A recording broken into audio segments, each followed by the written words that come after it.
Meu nome é Renata, tenho 26 anos e o que eu vou contar aqui aconteceu em março de 2019, na cidade de Aparecida de Goiânia, em Goiás. Eu era louvorzista da Assembleia de Deus Ministério Restauração, no setor Cidade Vera Cruz, há 4 anos.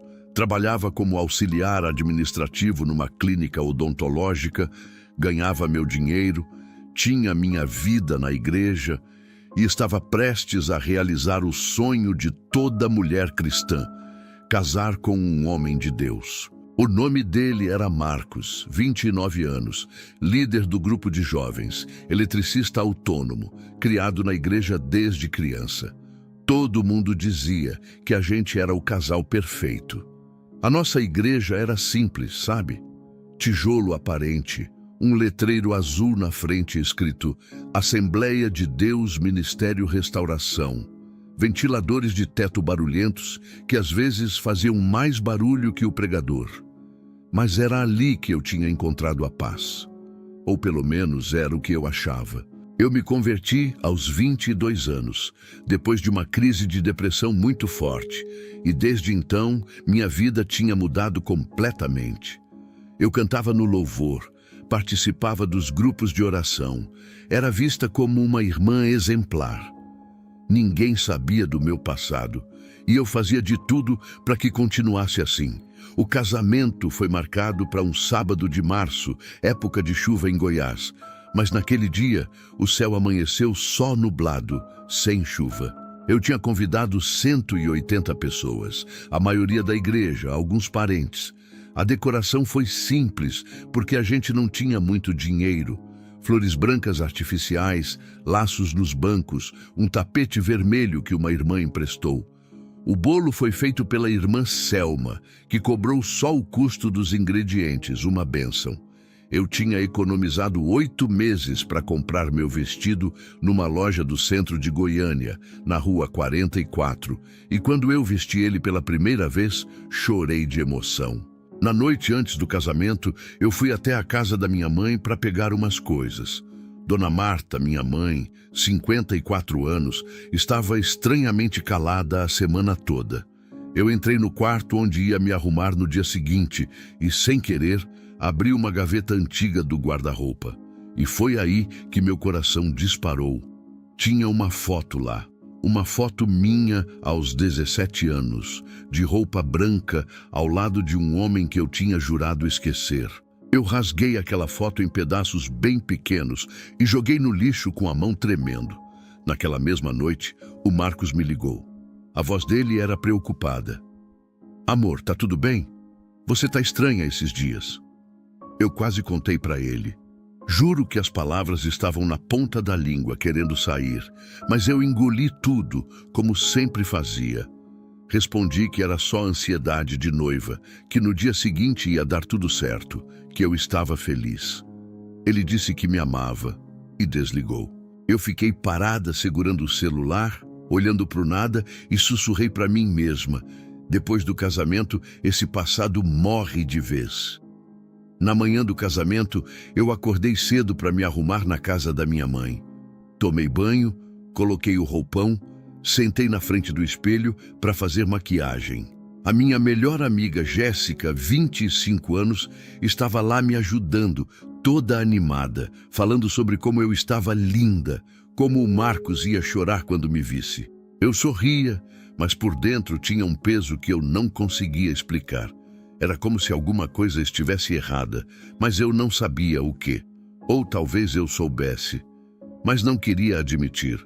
Quando eu terminei de me arrumar e coloquei o vestido, minha mãe entrou no quarto.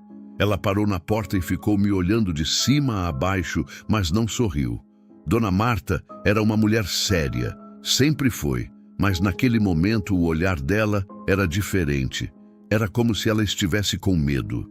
Ela se aproximou devagar, ajeitou uma ponta do meu véu e disse baixinho, quase num sussurro, "Você tem certeza que está pronta para isso?"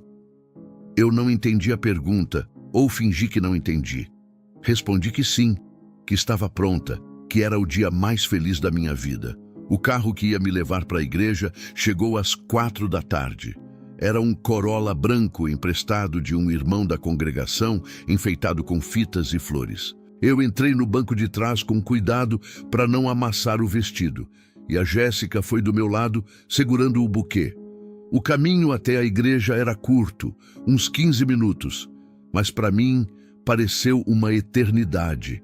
Eu olhava pela janela as ruas do Cidade Veracruz, as casas simples, o asfalto misturado com terra batida, e pensava em como minha vida tinha mudado nos últimos anos. De onde eu vim para onde eu estava agora, parecia um milagre.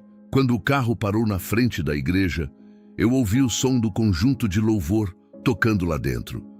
Meu coração acelerou. A Jéssica abriu a porta para mim, me ajudou a sair, ajeitou a cauda do vestido. Eu olhei para a fachada da igreja, aquele letreiro azul, as pessoas entrando, e respirei fundo. Era a hora. Era o momento que eu tinha sonhado por tanto tempo. Eu ia entrar naquela igreja, caminhar até o altar e me casar com um homem que eu amava. Tudo ia ficar bem. Era o que eu repetia na minha cabeça. Mas antes de dar o primeiro passo, eu senti alguma coisa. Um frio na nuca, como se alguém estivesse me observando. Olhei para trás, para o estacionamento vazio, para o céu nublado. Não tinha ninguém.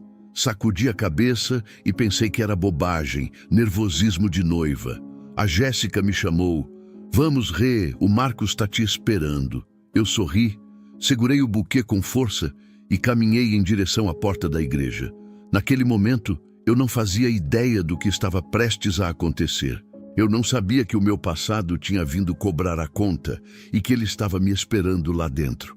Mas para vocês entenderem o que aconteceu naquele dia, eu preciso voltar no tempo.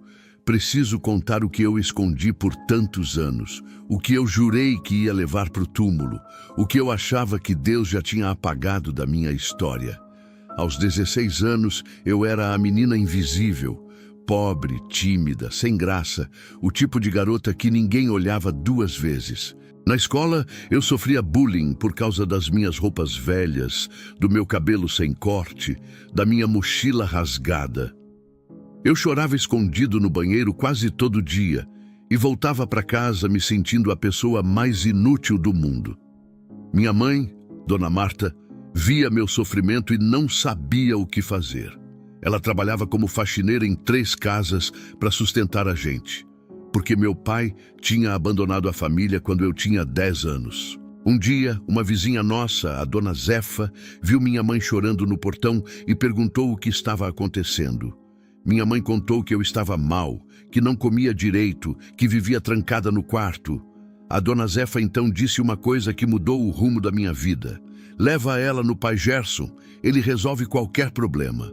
O pai Gerson era um pai de santo, conhecido na região, e o terreiro dele ficava no Jardim Tiradentes, uma das periferias mais pobres de Aparecida de Goiânia. Minha mãe nunca tinha sido religiosa de verdade, então ela não viu problema nenhum em me levar lá. Eu fui com medo, sem saber direito o que esperar. O lugar era uma casa simples, com um quintal grande nos fundos, cheio de velas, imagens e um cheiro forte de ervas que eu nunca vou esquecer. O pai Gerson era um homem alto, magro, de uns 50 anos, com olhos que pareciam enxergar através da gente. Ele olhou para mim por um longo tempo, sem falar nada.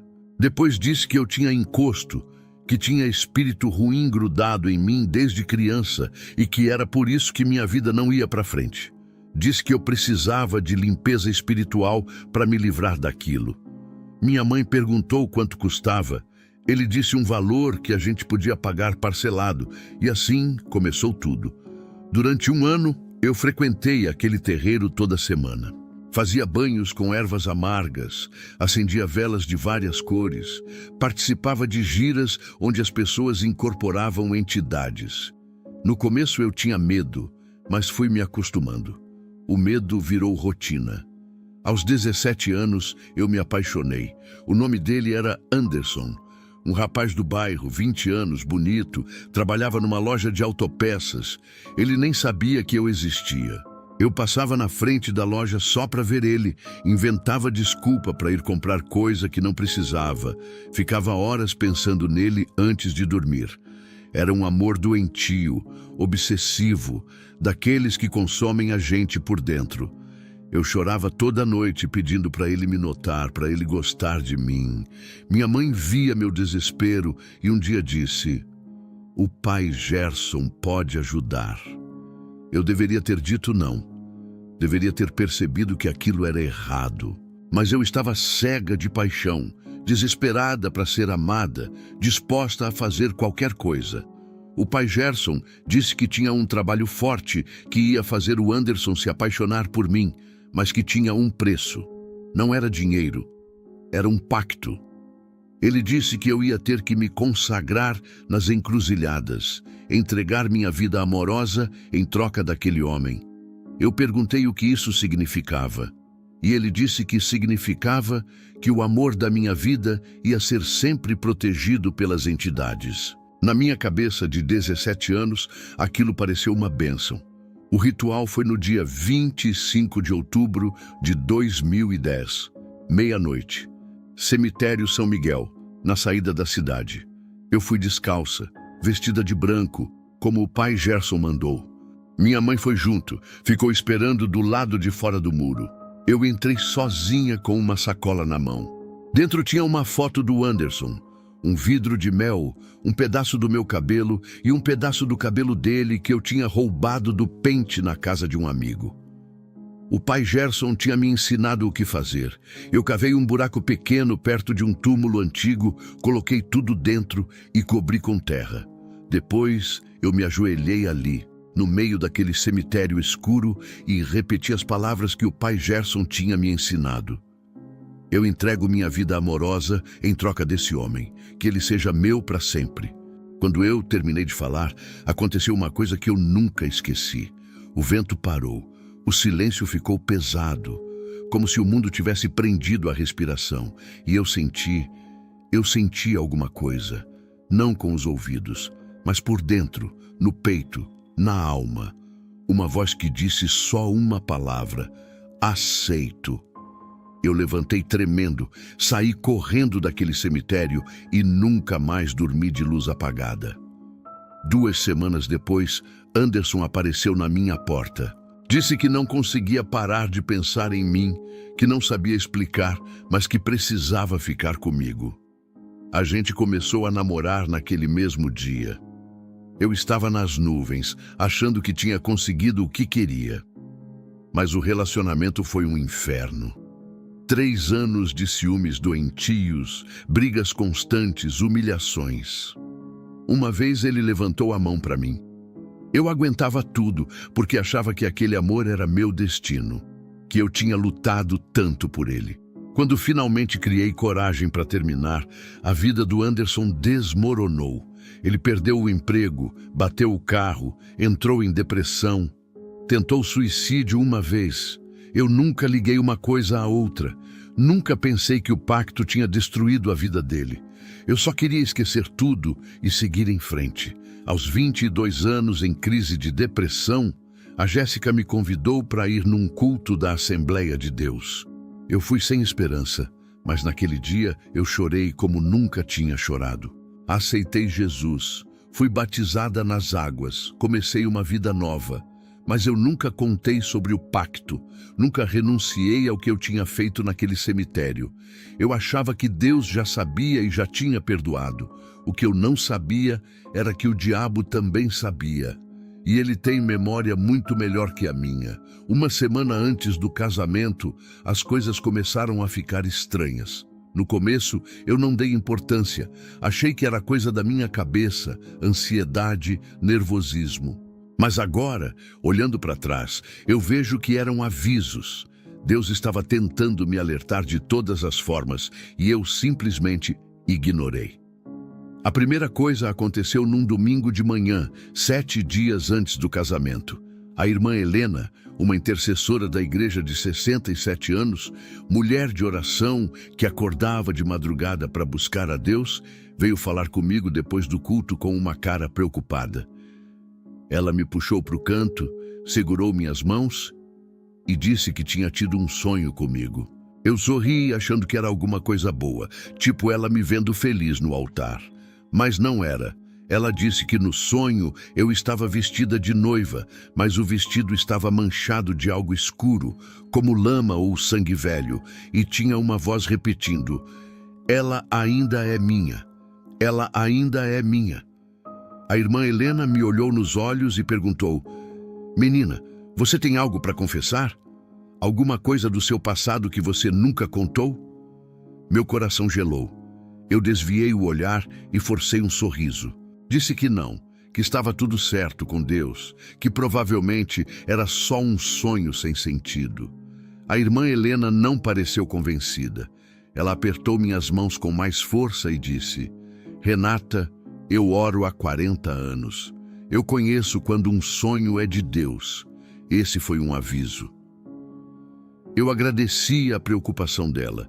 Disse que ia orar sobre isso e saí de perto o mais rápido que pude. Eu não queria ouvir aquilo. Não queria pensar no passado. O casamento estava chegando e nada ia estragar aquele momento. 5 dias antes do casamento, eu comecei a ter insônia. Acordava toda noite às 3 da madrugada com o coração disparado, suando frio, sem conseguir voltar a dormir. Numa dessas noites, eu tive um pesadelo horrível. Sonhei que estava de volta ao cemitério São Miguel, descalça, de branco, igual naquela noite de outubro. Mas dessa vez estava tudo diferente. O chão começou a afundar, e uma mão saiu da terra e agarrou meu tornozelo. Eu tentava correr, mas não conseguia. A mão me puxava para baixo enquanto uma voz ria nas sombras. Acordei gritando, encharcada de suor. Levantei para ir ao banheiro e quando acendi a luz, olhei para o meu tornozelo.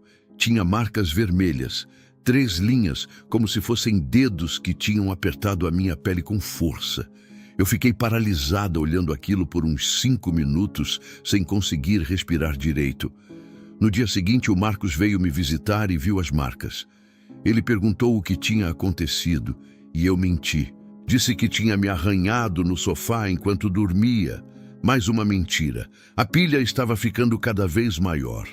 2 dias antes do casamento, fui até a casa da minha mãe para experimentar o vestido uma última vez. Ele estava guardado no guarda-roupa do quarto dela, protegido num saco de plástico. Quando minha mãe tirou o vestido do saco, eu vi que tinha um rasgo na barra. Um rasgo comprido, como se alguém tivesse puxado o tecido com força. Eu perguntei o que tinha acontecido e minha mãe ficou pálida. Ela disse baixinho: "Deve ter sido o gato."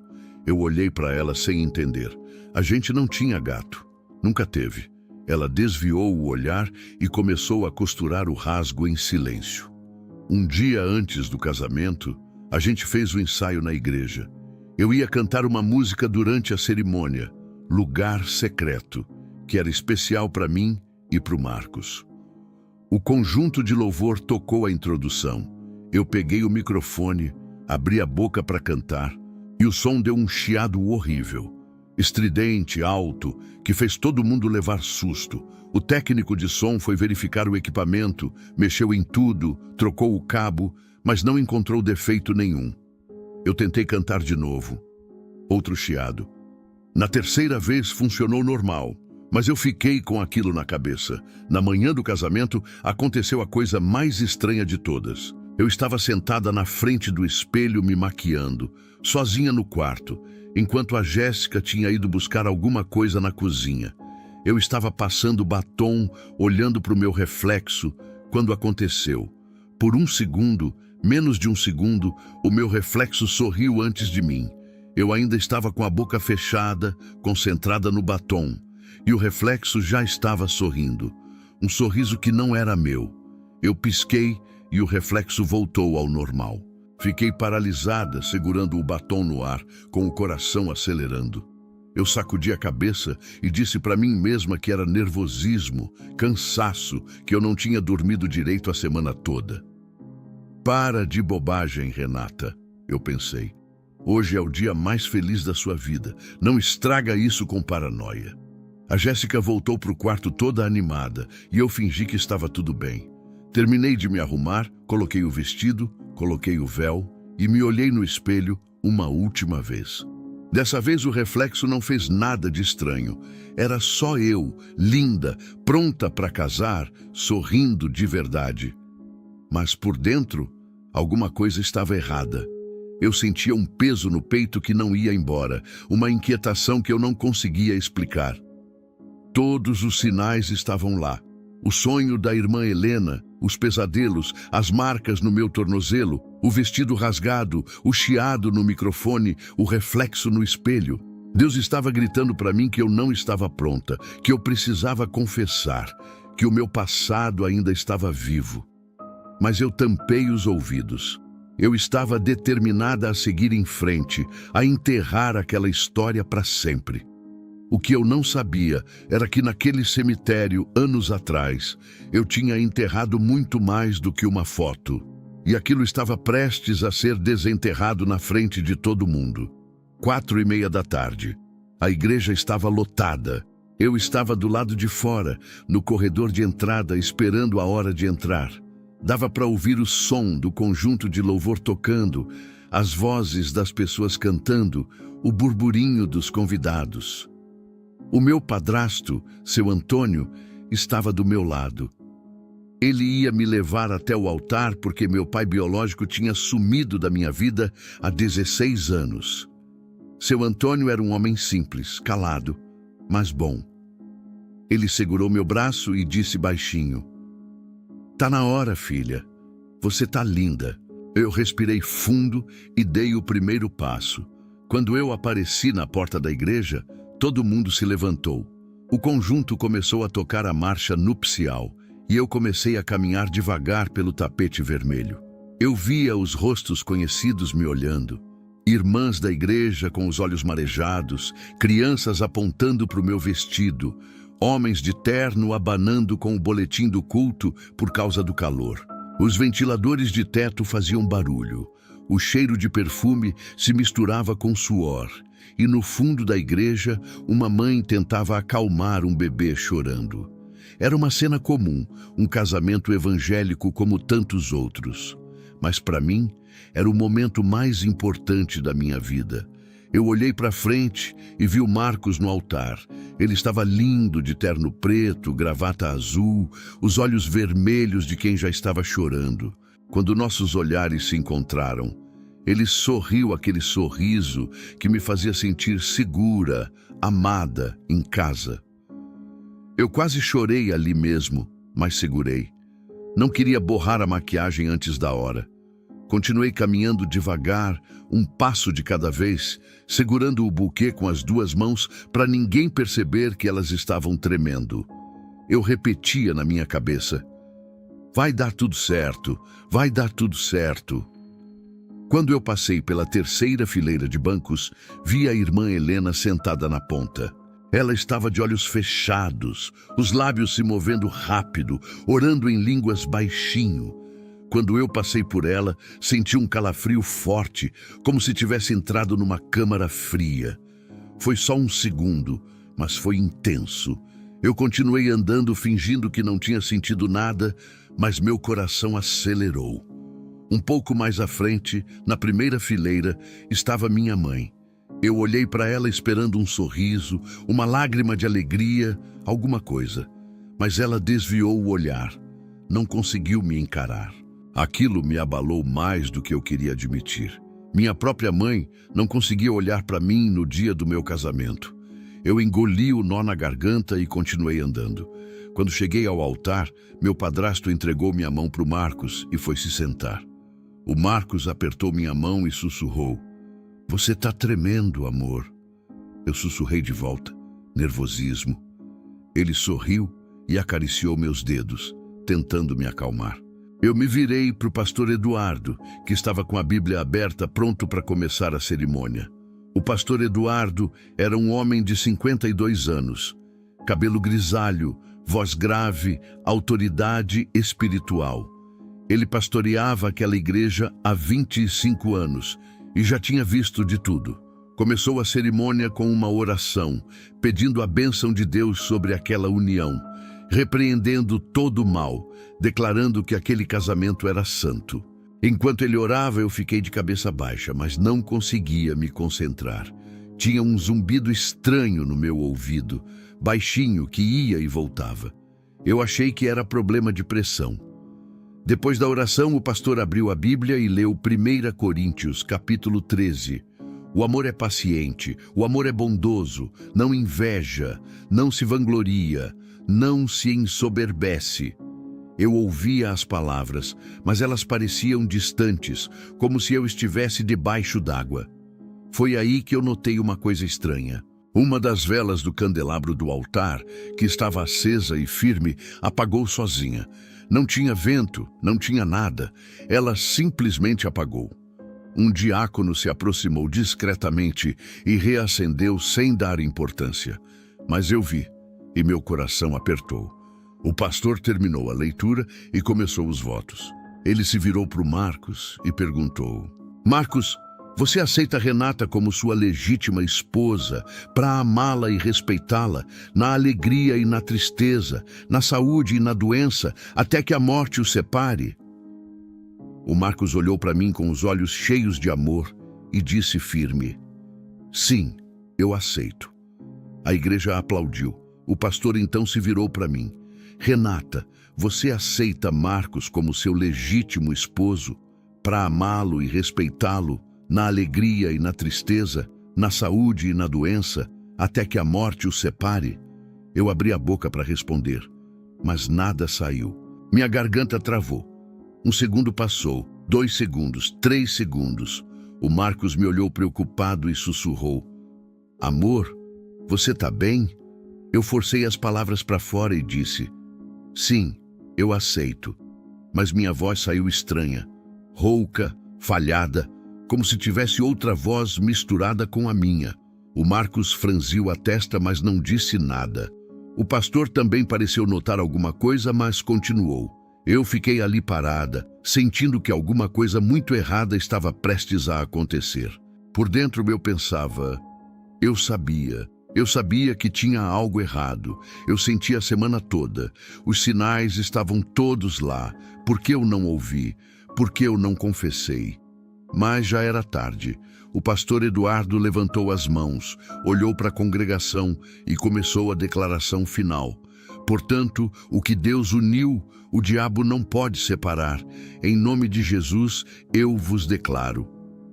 E foi aí que tudo aconteceu.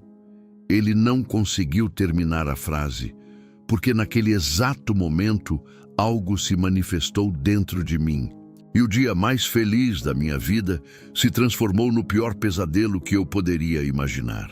O pastor Eduardo tinha as mãos levantadas, a boca aberta para terminar a frase, quando meu corpo começou a tremer. Não era tremedeira de choro ou de nervosismo. Era diferente. Era como se uma corrente elétrica estivesse passando por dentro de mim, dos pés até a cabeça. Eu tentei me controlar, mas não conseguia.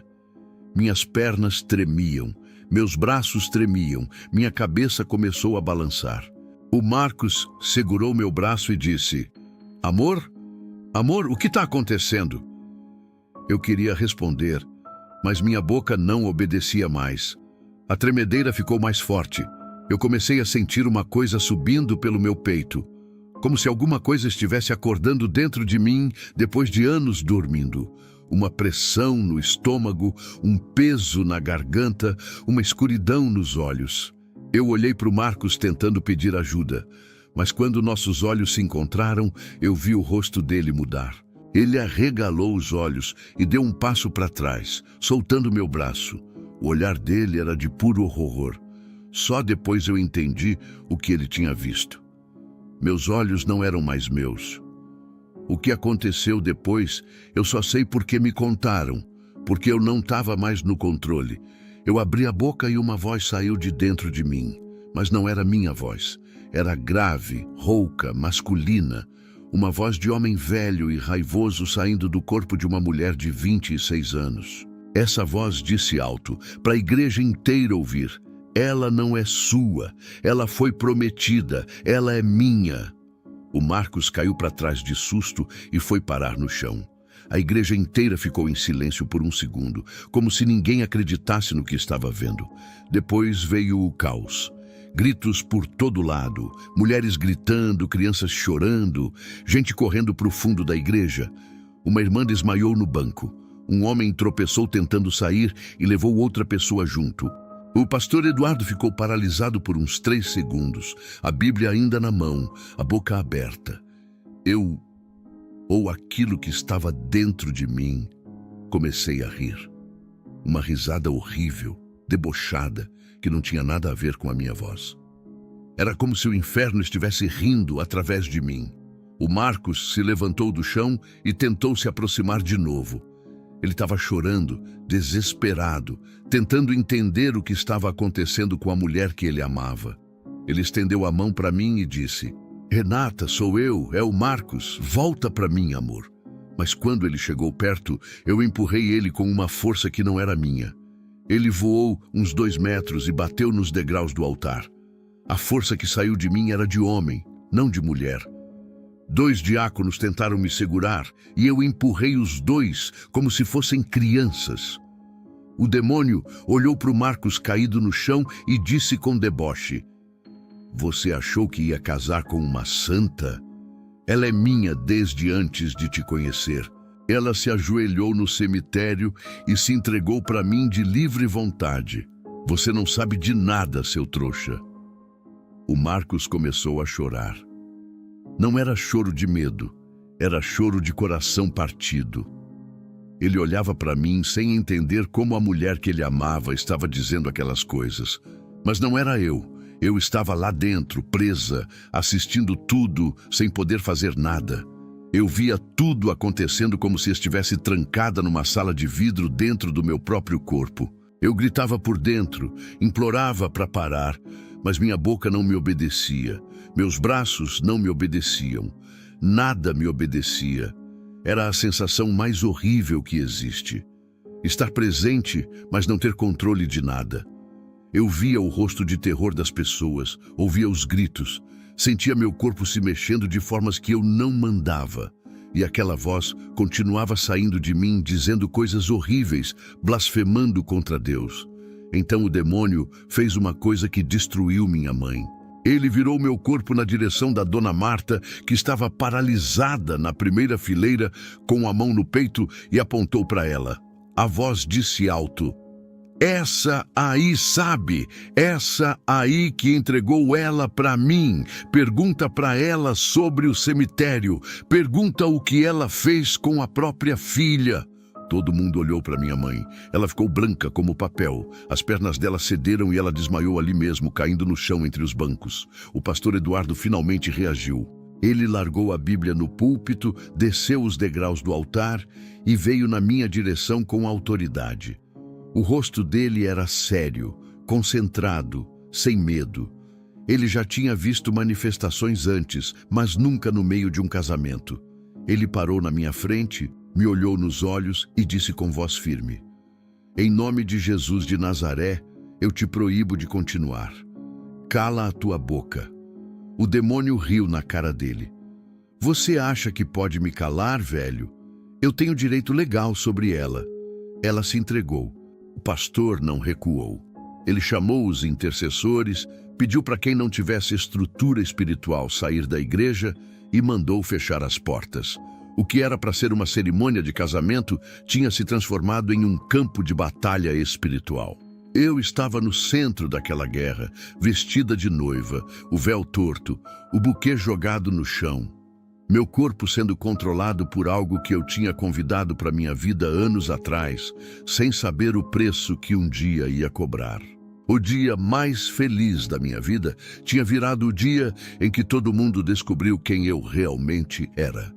As portas da igreja foram fechadas.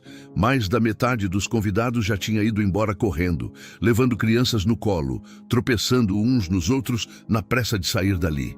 Ficaram uns 50, talvez 60 pessoas, algumas por coragem, outras por curiosidade, outras porque estavam paralisadas demais para se mexer.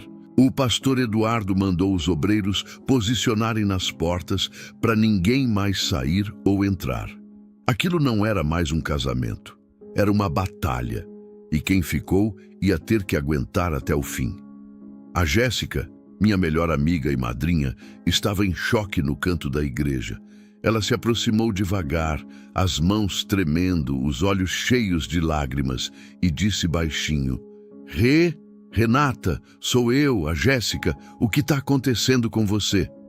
O demônio virou meu rosto na direção dela e sorriu. Mas não era meu sorriso. Era um sorriso torto, maldoso, que não combinava com meu rosto, e então aquela voz grave saiu de novo. Jéssica, você lembra quando a gente foi no terreiro juntas? Você lembra o que você fez lá? Você fumou maconha e riu das entidades. A Jéssica ficou branca. Ela nunca tinha contado isso para ninguém. Era um segredo de anos atrás, de quando a gente era adolescente e eu ainda frequentava o terreiro do pai Gerson. Ela foi comigo uma vez, só por curiosidade, e acabou fumando um cigarro que alguém ofereceu. Ela arregalou os olhos, deu uns passos para trás e saiu correndo para o fundo da igreja. O demônio riu alto vendo ela fugir.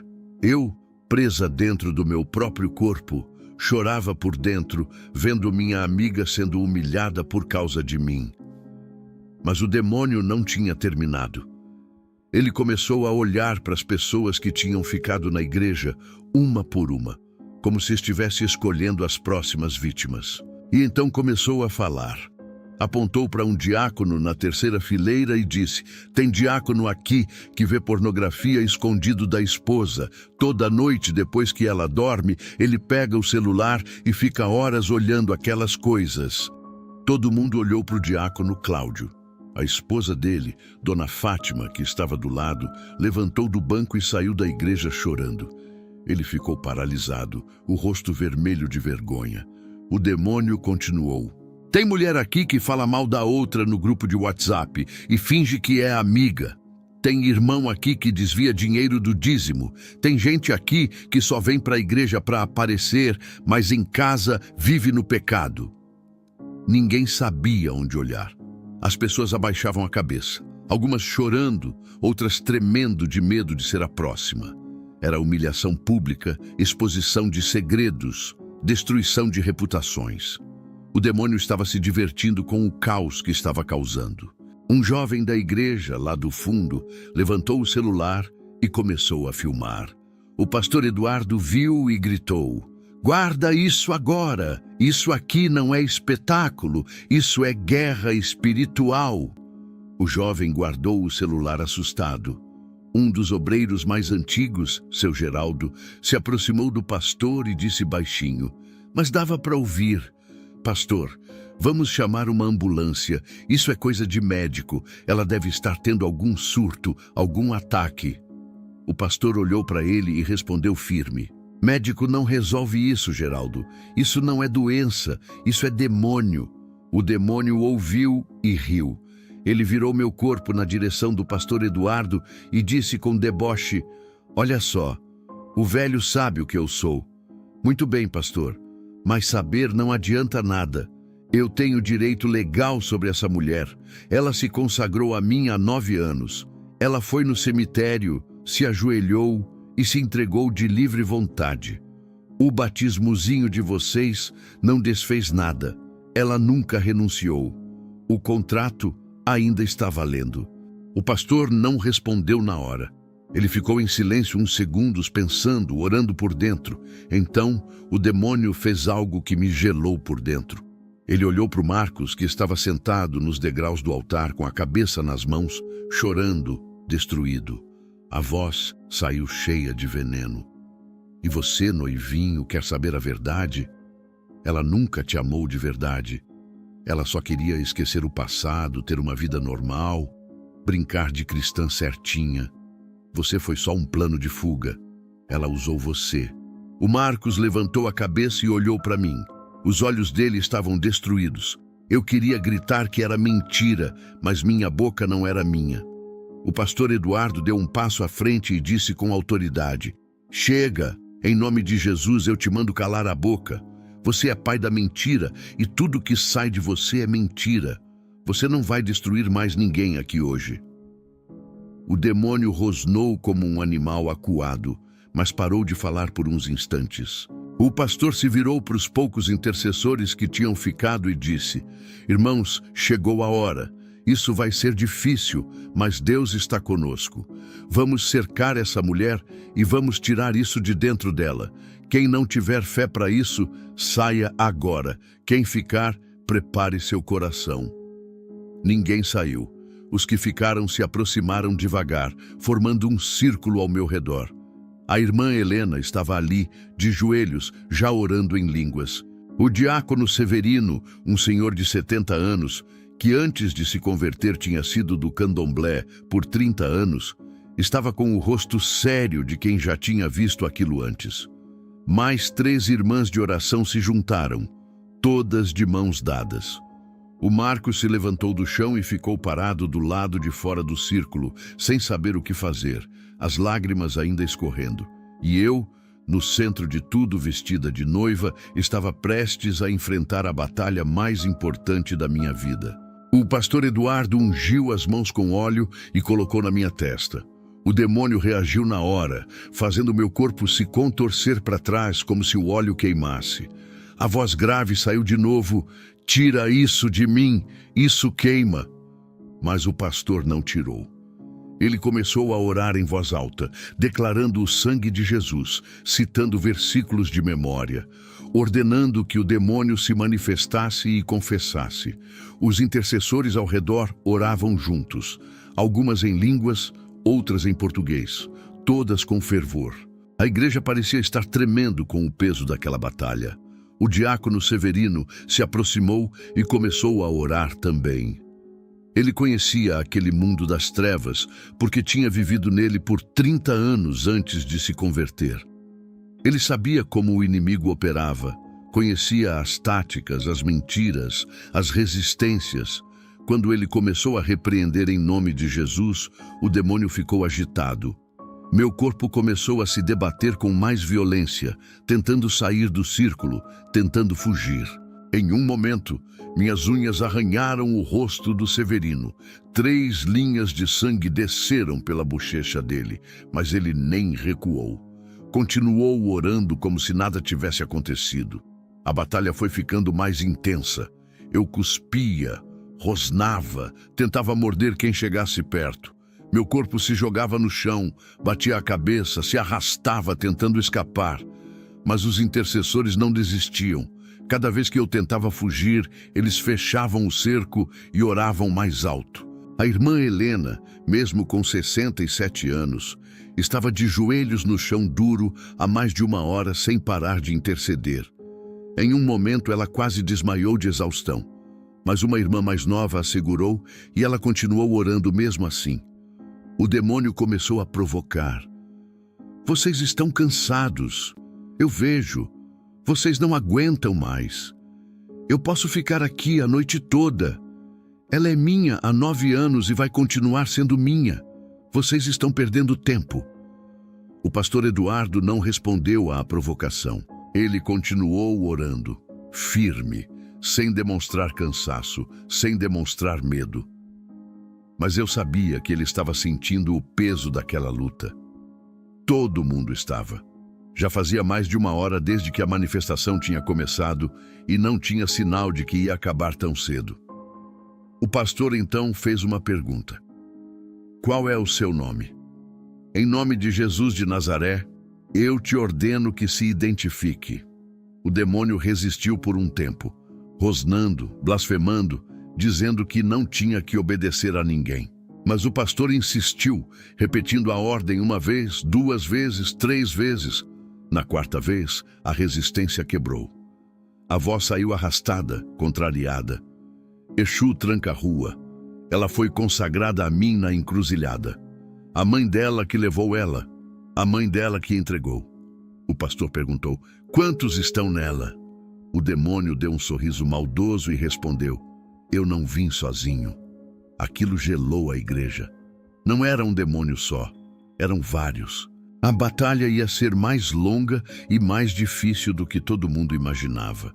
A irmã Helena começou a chorar enquanto orava, clamando a Deus por misericórdia, pedindo forças para continuar.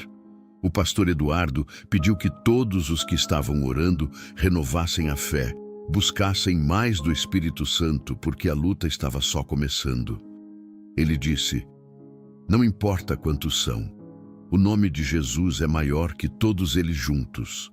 Nós não vamos desistir dessa mulher." Foi nesse momento que minha mãe acordou. Dona Marta tinha desmaiado quando o demônio apontou para ela no começo da manifestação, e uma irmã tinha ficado cuidando dela num banco do fundo. Ela acordou confusa, olhou ao redor, viu o que estava acontecendo e começou a chorar desesperadamente. Ela se levantou cambaleando e veio andando até o altar.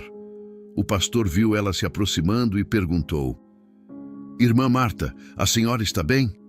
Ela não respondeu. Ela se jogou de joelhos no chão, na frente de todo mundo, e começou a confessar. "A culpa é minha!" ela gritou entre soluços. "Eu que levei ela no terreiro, eu que entreguei minha filha para o diabo, eu que fiz isso com ela." Ela contou tudo. O pai Gerson, os banhos, as velas, a ida ao cemitério. Contou que ela mesma tinha sugerido o pacto, que ela tinha ficado esperando do lado de fora do muro, enquanto a filha de 17 anos se consagrava às trevas. E então ela confessou algo que ninguém esperava. "E eu também fiz pacto, antes da Renata nascer. Por isso minha vida nunca foi para frente. Por isso o pai dela nos abandonou. É tudo culpa minha." O demônio dentro de mim riu quando ouviu a confissão. "Viu só, pastor?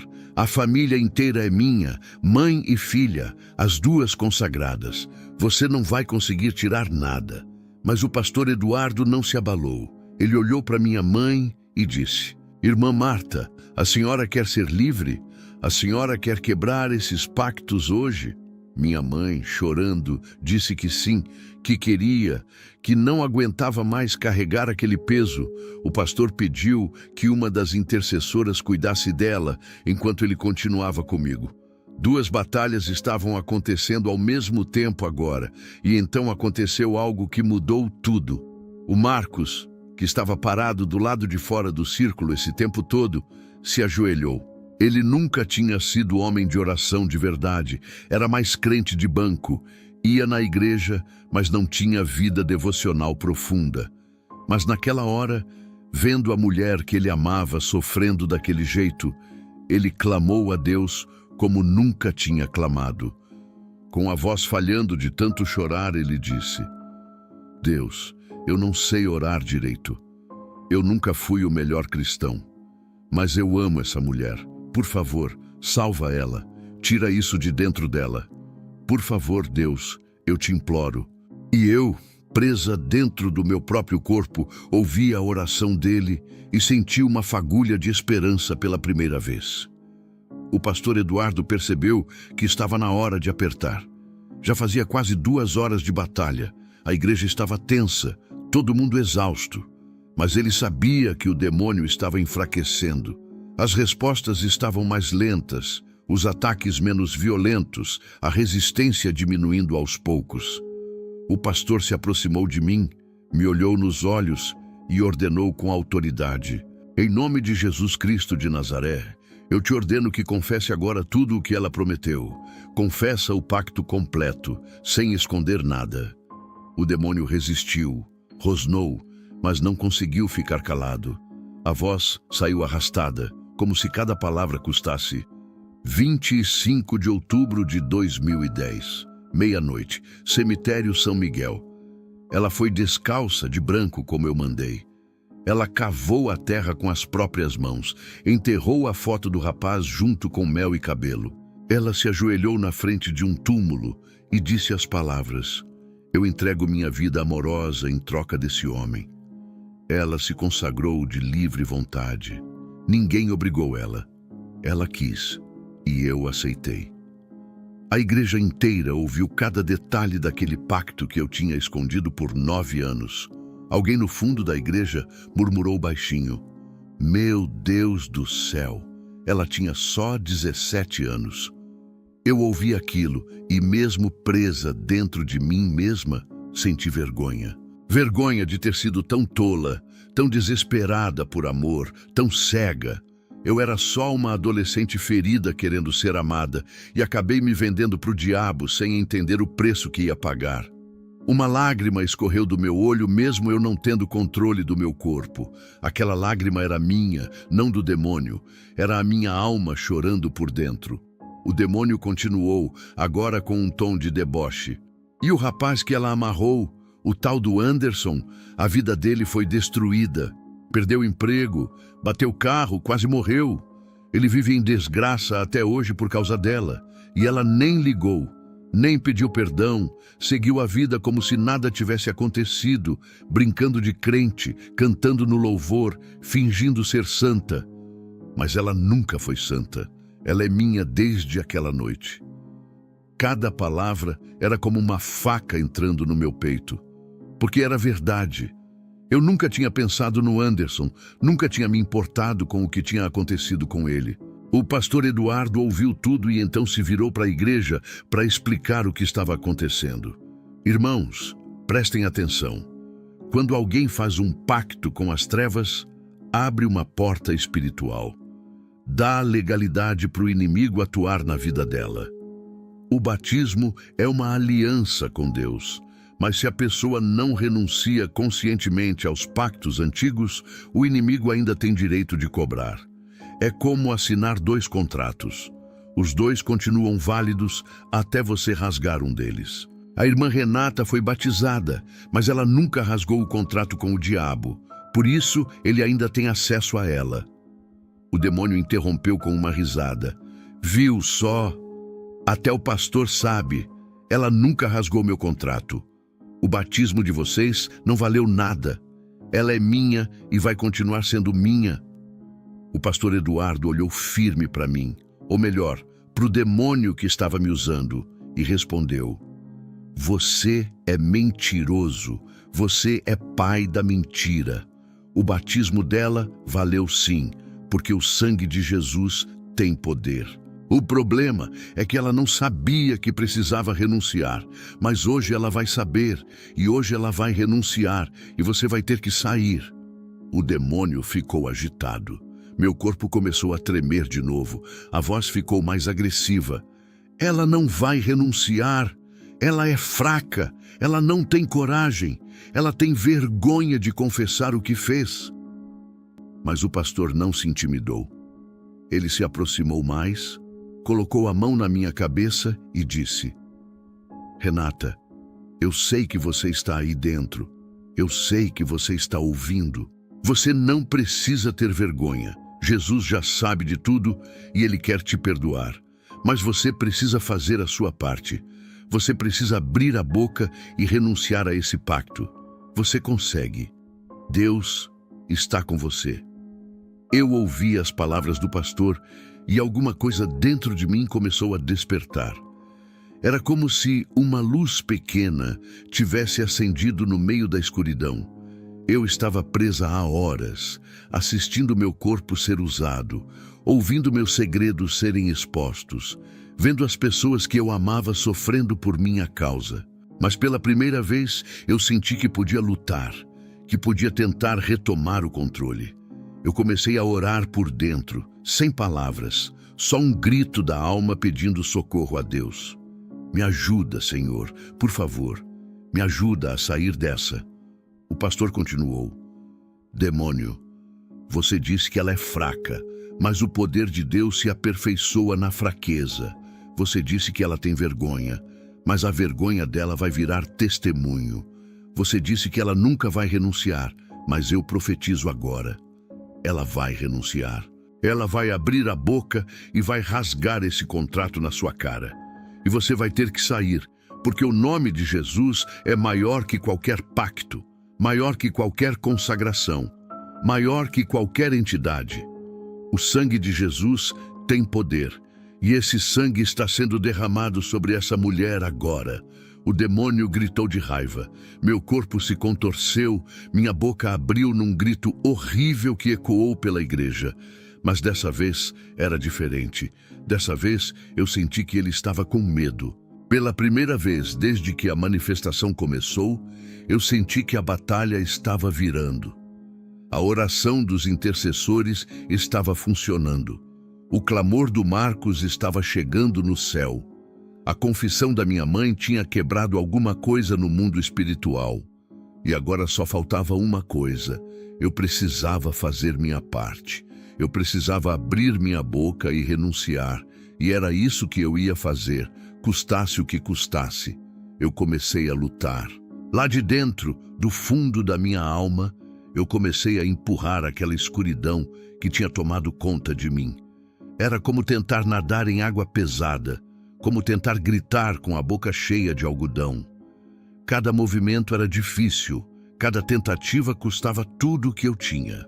Mas eu não ia desistir. Eu tinha visto o Marcos ajoelhado, chorando por mim. Tinha visto minha mãe confessando seus pecados. Tinha ouvido a oração dos irmãos. Eu não podia decepcionar aquelas pessoas. Eu não podia deixar o diabo vencer. A primeira coisa que eu consegui foi mexer meus dedos. Parece pouco, mas foi uma vitória enorme. Os dedos da minha mão direita se mexeram porque eu quis, não porque o demônio mandou. Depois eu consegui virar a cabeça um pouco para o lado. O pastor Eduardo percebeu e disse alto: "Ela está lutando, continuem orando, não parem agora." Os intercessores intensificaram as orações, clamando mais alto, declarando mais versículos. E eu continuei lutando, centímetro por centímetro, tentando retomar o controle do meu próprio corpo. Então minha voz saiu, fraca, falhada, misturada com a voz do demônio, mas era minha voz. Eu disse: "Pastor, eu quero sair." O pastor se aproximou e perguntou: "Renata, você está me ouvindo?" Eu forcei as palavras: Tô ouvindo." Ele segurou minha mão e disse: "Você precisa renunciar, Renata, com a sua boca. Você precisa declarar em voz alta que renuncia a todo o pacto que você fez nas trevas." "Você consegue fazer isso?" Eu queria dizer que sim, mas o demônio não deixava. Ele apertou minha garganta por dentro, tentando me calar. O demônio gritou através de mim: "Cala a boca! Você é minha! Você se entregou de livre vontade! Você não pode voltar atrás!" Mas eu não ia calar. Eu tinha ficado calada por 9 anos, escondendo o meu passado, fingindo que nada tinha acontecido. Agora era a hora de falar. Eu juntei toda a força que tinha e comecei a repetir as palavras que o pastor estava me guiando. "Eu renuncio." O demônio rosnou de raiva. Meu corpo se contorceu, mas eu continuei. "Eu renuncio a todo pacto. Para agora. Você vai se arrepender." O demônio gritava, mas eu não parei. Cada palavra era uma batalha, cada sílaba custava um esforço imenso, mas eu continuei falando. Feito nas trevas, no cemitério, na encruzilhada. O demônio estava desesperado agora, se debatendo, gritando, tentando de todo jeito me impedir de terminar. Mas os intercessores oravam mais alto. O pastor declarava o sangue de Jesus, e eu sentia que não estava sozinha naquela luta. Deus estava comigo. Ele sempre esteve, esperando eu dar esse passo. Eu continuei, a voz ficando mais forte a cada palavra. "Eu renuncio a toda consagração feita ao diabo. Eu renuncio a Exu Tranca-Rua e a toda a entidade que eu convidei para minha vida. Eu renuncio ao pacto que eu fiz por amor. Eu rasgo esse contrato agora." O demônio deu um grito horrível. Não, você não pode. Você é minha." Mas eu não era mais dele. Eu tomei fôlego e disse as últimas palavras com toda a força que eu tinha. "Em nome de Jesus Cristo de Nazaré, eu declaro que sou livre. O sangue de Jesus me comprou. Eu pertenço a Deus." O que aconteceu depois é difícil de explicar. O demônio deu um grito longo, agudo, um grito que parecia vir do fundo do inferno. Meu corpo se arqueou para trás. Minha boca abriu num último urro e então, silêncio. Eu caí no chão da igreja como um peso morto. O vestido de noiva estava sujo, rasgado, amassado. O véu tinha saído. Meu cabelo estava todo bagunçado, mas eu estava livre. Eu sentia no meu peito. O peso tinha saído. A escuridão tinha ido embora. Eu estava de volta ao controle do meu próprio corpo. Eu fiquei desmaiada por uns 15 minutos. Quando abri os olhos, a primeira coisa que vi foi o teto da igreja, os ventiladores girando devagar, as luzes fluorescentes. Depois, vi os rostos ao meu redor. O pastor Eduardo, a irmã Helena, o diácono Severino com o rosto arranhado. Eu estava deitada no chão. Alguém tinha colocado uma almofada embaixo da minha cabeça. Eu tentei me levantar, mas estava fraca demais. A irmã Helena segurou minha mão e disse baixinho, chorando: "Acabou, minha filha, acabou. Você é livre." Eu olhei ao redor confusa, tentando entender o que tinha acontecido, tentando lembrar de tudo. E então eu percebi. O clima na igreja tinha mudado completamente. Antes estava pesado, sufocante, como se o ar fosse grosso demais para respirar. Agora estava leve, limpo, como se alguém tivesse aberto todas as janelas e deixado o vento entrar. Eu respirei fundo e senti uma paz que eu nunca tinha sentido na vida. Uma paz que não era desse mundo. Eu sussurrei, mais para mim mesma do que para qualquer um. Saiu. Eu sinto que saiu. E então eu disse algo que fez todo mundo chorar. Eu vi uma luz. Quando eu estava lá dentro lutando, eu vi uma luz e ouvi uma voz suave, cheia de amor que disse: "Filha, você é minha agora." Eu comecei a chorar, mas não era choro de tristeza, era choro de alívio, de gratidão, de liberdade. O Marcos se aproximou devagar, ainda com medo, ainda sem saber se era seguro. Ele estendeu a mão para mim tremendo. Eu segurei a mão dele, olhei nos olhos dele e disse as palavras que ele precisava ouvir. "Me perdoa. Por favor, Marcos, me perdoa por tudo." O casamento não aconteceu naquele dia. Depois de tudo o que tinha acontecido, não tinha como continuar a cerimônia. As pessoas foram embora aos poucos, em silêncio, sem saber o que dizer. Algumas vieram me abraçar antes de sair, outras só olharam de longe com uma mistura de pena e medo. Eu fiquei sentada num banco da igreja por um bom tempo, ainda de vestido de noiva, suja, acabada, tentando processar tudo. O pastor Eduardo ficou comigo, orando, conversando, me ajudando a entender o que tinha acontecido e o que eu precisava fazer dali para frente. O Marcos foi embora sem falar comigo. Eu vi ele saindo pela porta dos fundos, a cabeça baixa, os ombros curvados como se carregasse o peso do mundo. Eu queria correr atrás dele, explicar tudo, implorar perdão, mas eu não tinha forças. E, no fundo, eu entendia. Ele tinha descoberto no dia do casamento que a noiva dele tinha feito pacto com o diabo, que ela tinha escondido isso por anos, que ela tinha mentido para ele o tempo todo.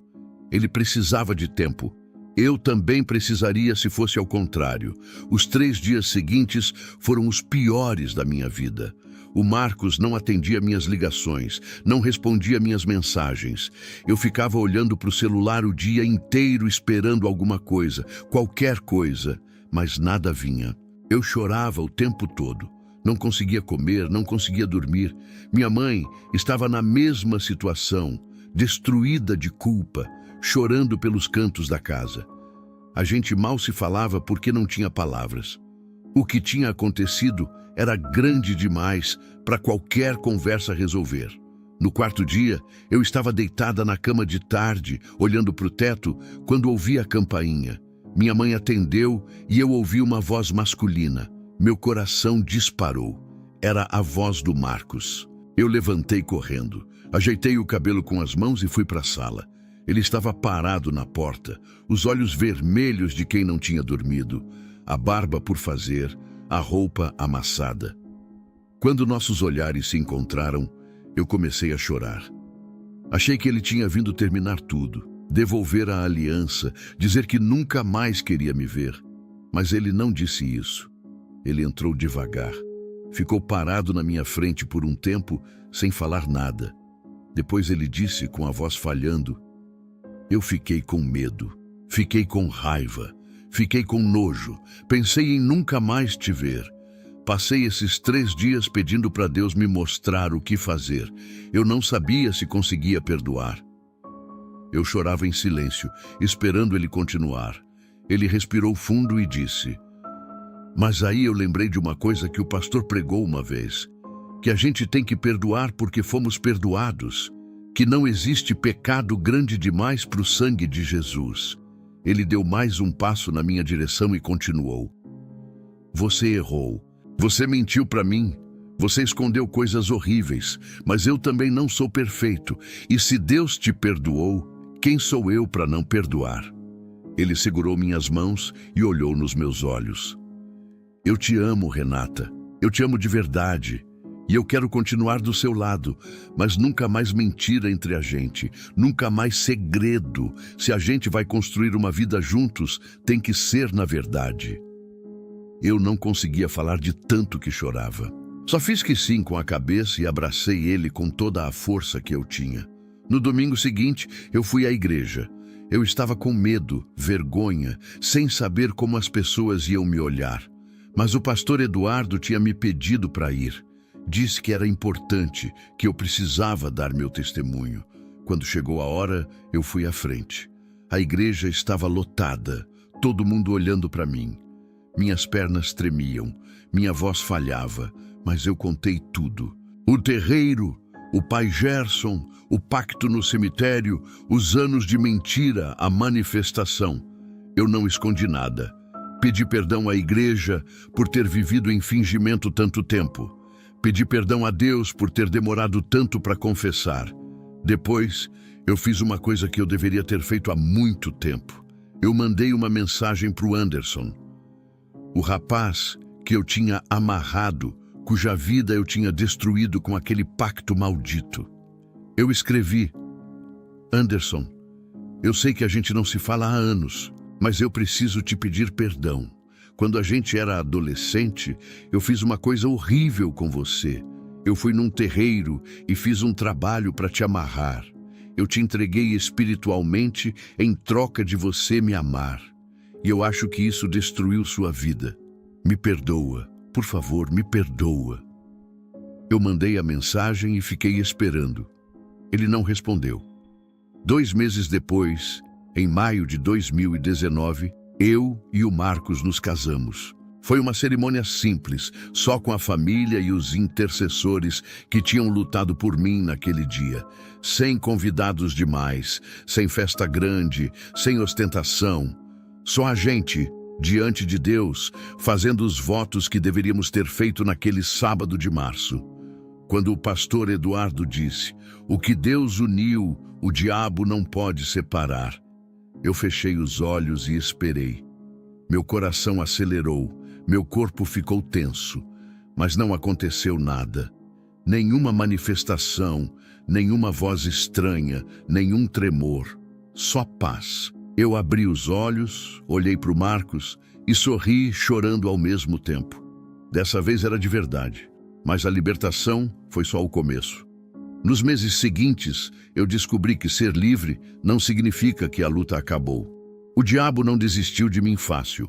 Ele voltou de outras formas, tentando me derrubar, tentando me fazer duvidar do que Deus tinha feito.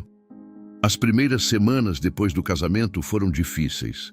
Eu acordava de madrugada com pesadelos, sonhando com o cemitério, com o pai Gerson, com aquela voz dizendo que eu ainda era dele.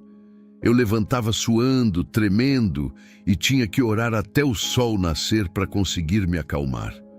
O Marcos estava do meu lado em todas essas noites. Quando eu acordava gritando, ele me abraçava e orava comigo.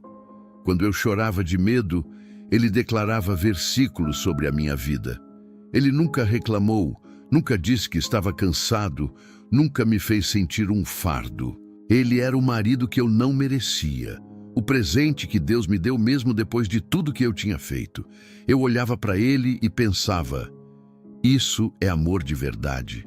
Isso é o amor de Cristo em forma de gente. E isso me dava forças para continuar lutando. Eu também entendi uma coisa importante naqueles meses. A libertação é instantânea, mas a santificação é diária. Deus me libertou daquele demônio em uma noite, mas eu precisava continuar fazendo minha parte todos os dias. Oração de madrugada, jejum toda semana, leitura da Bíblia, comunhão com os irmãos. Eu não podia dar brecha para o inimigo voltar. O pastor Eduardo me acompanhou de perto, me discipulando, me ensinando a fechar as portas que eu tinha aberto no passado. Ele disse que a batalha espiritual não acaba, a gente só fica mais forte para enfrentar ela. Minha mãe também mudou. Dona Marta, que tinha carregado a culpa por anos em silêncio, finalmente se rendeu a Jesus de verdade.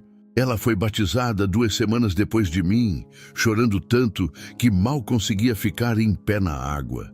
Ela pediu perdão para mim de joelhos, na sala da casa dela, soluçando como criança. Disse que nunca ia se perdoar por ter me levado naquele terreiro, por ter sugerido o pacto, por ter ficado calada todos esses anos, vendo eu fingir que estava tudo bem. Eu abracei ela e disse que Deus já tinha perdoado as duas e que a gente precisava seguir em frente.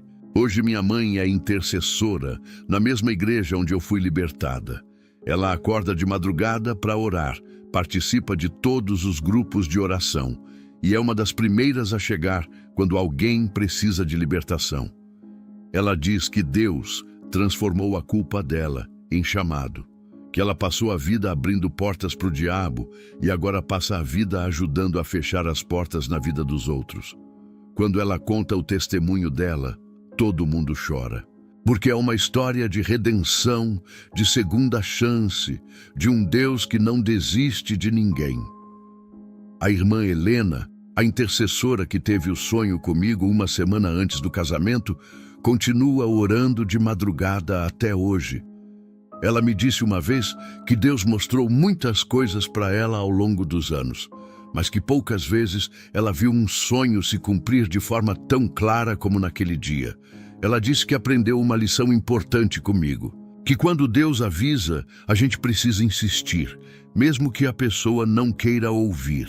Ela tentou me avisar e eu não quis escutar. Quase custou minha vida.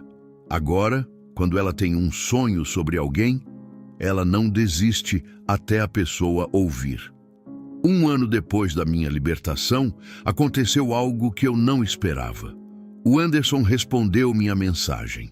Aquela mensagem que eu tinha mandado pedindo perdão, que ele tinha ignorado por 12 meses. A resposta dele foi curta, mas mexeu comigo. Ele escreveu: Renata, eu recebi sua mensagem há 1 ano. Não respondi porque eu te odiava. Eu achava que você tinha destruído minha vida, e eu tinha razão. Mas esses dias eu procurei uma igreja. Estou tentando me libertar também. Ainda não sei se consegui te perdoar, mas estou tentando. Ora por mim. Eu chorei lendo aquela mensagem. Chorei de alívio, de gratidão, de esperança. Eu liguei para o Anderson naquele mesmo dia e a gente conversou por quase 1 hora. Ele contou tudo que tinha passado depois que a gente terminou. A depressão, a tentativa de suicídio, os anos de desgraça.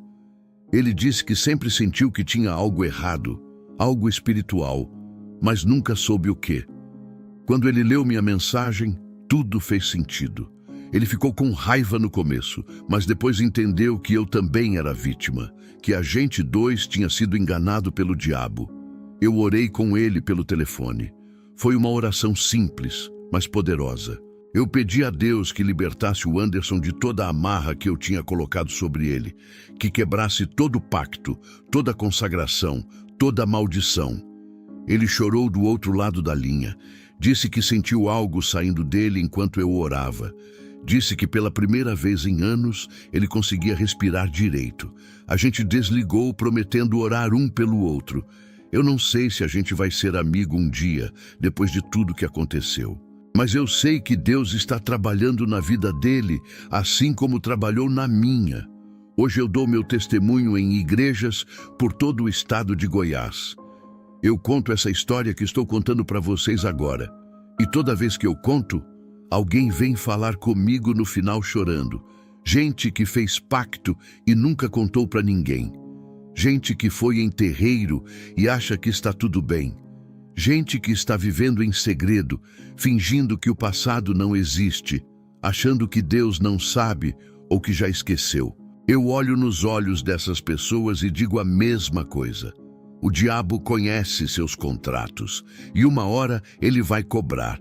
Não espera ele cobrar no dia mais importante da sua vida. Eu termino meu testemunho sempre do mesmo jeito. Olho para a congregação, respiro fundo e falo do fundo do meu coração.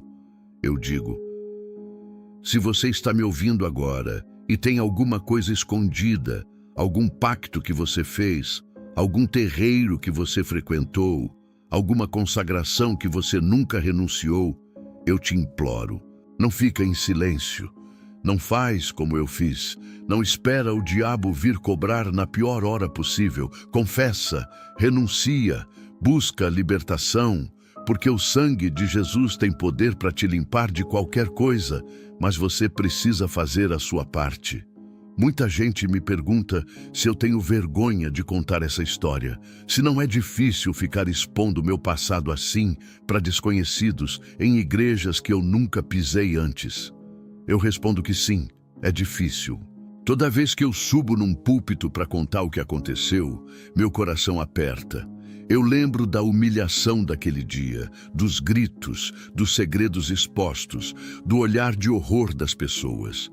Mas eu conto mesmo assim, porque se a minha vergonha puder salvar uma pessoa de passar pelo que eu passei, então vale a pena. Cada lágrima que eu derramei, vale a pena. O Marcos está do meu lado até hoje. A gente completou 5 anos de casado em maio de 2024. Deus abençoou nosso casamento com 2 filhos, um menino de 4 anos e uma menina de 2. Eu olho para eles e penso no que poderia ter acontecido se eu não tivesse sido libertada naquele dia. Penso na herança maldita que eu poderia ter passado para eles, nos pactos que poderiam ter afetado a vida deles, mas Deus quebrou essa corrente. Meus filhos nasceram livres, dedicados a Jesus desde o ventre. A maldição acabou na minha geração. Minha mãe mora perto da gente agora. Ela ajuda a cuidar das crianças, participa de tudo na igreja e é uma avó presente e amorosa. Às vezes, eu olho para ela brincando com meus filhos e me emociono. Aquela mulher que um dia me levou para o terreiro, que me entregou para o diabo sem saber o que estava fazendo, hoje é uma guerreira de oração. Deus não só perdoou ela, como transformou a história dela em algo lindo. A gente conversa sobre o passado às vezes, mas sem dor, só com gratidão pelo que Deus fez. A Assembleia de Deus Ministério Restauração, onde tudo aconteceu, ainda existe. O pastor Eduardo continua pastoreando, agora com 70 anos, mas com a mesma autoridade espiritual de sempre. A irmã Helena faleceu ano passado, aos 73 anos. Eu fui no velório dela e chorei muito. Aquela mulher tentou me avisar e eu não quis ouvir, mas ela não desistiu de mim. Ela ficou de joelhos orando enquanto eu era libertada. Eu devo minha liberdade a Deus primeiro, mas também a pessoas como ela, que intercedem sem ganhar nada em troca. O diácono Severino, aquele senhor de 70 anos que tinha sido do candomblé antes de se converter, ainda está vivo. Ele tem 80 anos agora e não consegue mais ir na igreja por causa da saúde. Mas toda vez que eu vou visitar ele, a gente ora junto e ele me abençoa. Ele sempre diz a mesma coisa: Renata, você é um troféu da graça de Deus. O inimigo te queria, mas Deus te arrancou da mão dele. Nunca esquece disso. Eu nunca esqueço. Cada dia que eu acordo livre é um dia que eu agradeço a Deus por não ter me abandonado. E o Anderson? Ele está bem. A gente não é amigo próximo, mas mantém contato de vez em quando. Ele se casou ano passado com uma moça da igreja dele, uma mulher de Deus que o ajudou no processo de cura. Ele me mandou foto do casamento e eu chorei de alegria. O homem cuja vida eu destruí com um pacto maldito estava ali de terno, sorrindo, livre. Deus restaurou o que eu estraguei. Deus transformou a tragédia em testemunho. Não existe situação impossível para Ele. Não existe vida destruída demais para Ele consertar. Eu sei que minha história é forte. Sei que muita gente vai ouvir e ficar assustada, pensando que isso é exagero, que não pode ser real. Mas eu estava lá. Eu vivi cada segundo daquele dia. Eu sei o que é ter um demônio controlando seu corpo enquanto você assiste de dentro, sem poder fazer nada. Eu sei o que é ouvir sua própria boca dizendo coisas horríveis sem você querer. Eu sei o que é sentir a escuridão te engolindo e achar que nunca vai sair. Mas eu também sei o que é ser libertada. Sei o que é ouvir a voz de Deus dizendo que você pertence a Ele agora. Se você chegou até aqui ouvindo minha história, eu quero que você guarde uma coisa no coração. O diabo é real. O mundo espiritual é real. Pactos têm consequências. Mas Deus é maior. Jesus é maior. O sangue derramado na cruz é maior que qualquer contrato assinado nas trevas. Não importa o que você fez, não importa há quanto tempo, não importa o quanto você acha que foi longe demais. Deus pode te libertar, Deus quer te libertar. Você só precisa fazer como eu fiz. Abrir a boca, confessar, renunciar e deixar o sangue de Jesus fazer o resto. Meu nome é Renata, eu tenho 32 anos. E essa foi a história de como o diabo quase destruiu o dia mais feliz da minha vida. Mas Deus transformou minha vergonha em testemunho. Se você fez pacto e nunca renunciou, faça hoje. Não espera o inimigo cobrar, porque ele vai cobrar. E pode ser no dia que mais vai doer. Mas se você se arrepender e clamar a Jesus, Ele vai te ouvir. Ele me ouviu naquele chão de igreja, suja, acabada, vestida de noiva, e Ele vai te ouvir também. Porque o amor dele é maior que qualquer erro nosso. E essa é a maior verdade que eu aprendi em toda a minha vida.